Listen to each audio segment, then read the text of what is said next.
DeSantis, I think, is better off holding his fire, deciding if he's going to run, and then coming up with some kind of plan to look like he's not Donald Trump. Welcome to The Debrief, where we talk with the Washington Examiner's top journalists about the headlines they're covering this week and where the story's going next. I'm Sarah Westwood, and I'm here today with magazine editor David Mark.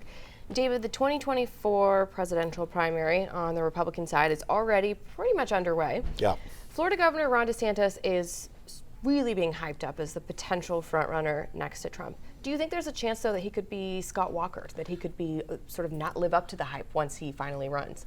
Yeah, there's no sure thing that Ron DeSantis, the governor of Florida, is even going to run. He's sure attracted a lot of attention. It's where most of the media punditry has focused, but he hasn't actually said that he's going to. He's sort of built up a legislative record in Florida suggesting that's the case and sparred with Trump, but we will see. Assuming he gets in, though, yeah, absolutely, he could fall short. We've seen him in Florida. He was previously a congressman for 6 years in a safe Republican district. He's governor in one of what's now the reddest states in the country that at least used to be a swing state. He's got all kinds of conservative support in the legislature. We have not seen him go one-on-one with Donald Trump, so he has not been tested in any real way. What do you think of the way Ron DeSantis has handled Trump so far? He's not exactly pulling his punches, but he's not being super aggressive either. I think it's actually pretty smart to just ignore it. I know there's been some commentary and punditry saying, oh, you look like a chump, you're letting him get away, take all these free shots at you. But the minute you get engaged in a one-on-one, Trump is always going to win that fight. There's just no shortage of insults.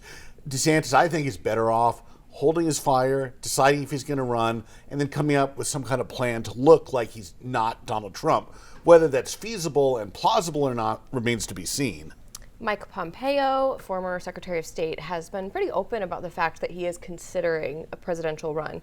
Where do you think he would fit in this primary landscape? I think that's the biggest conundrum Pompeo is facing. He's kind of been conspicuously quiet lately. You would think after the TikTok hearings in Congress, which is one of his biggest issues, talking about the threat of communist China in our technology sphere, et cetera, he would have been all over TV putting his voice forward, but he's kind of been quiet about it. So it makes me think he may not run. We will see.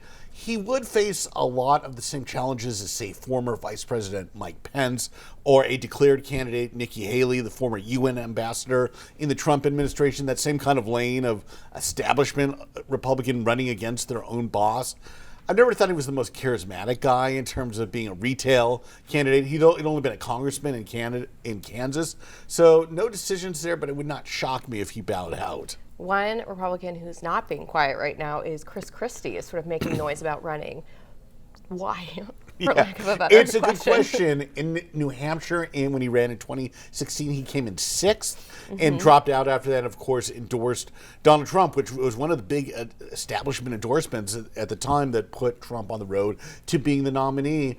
Christie, it's interesting, he is saying that he would not vote for Trump in the general election. I think he's the only potential or declared Republican on record to say that.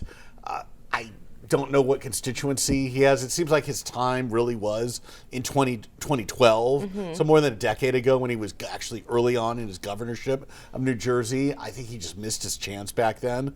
But some people, it's hard to give up the dream. Well, David, thank you so much for being here today. Thank you. You can get more reporting from David and the rest of the political team at washingtonexaminer.com.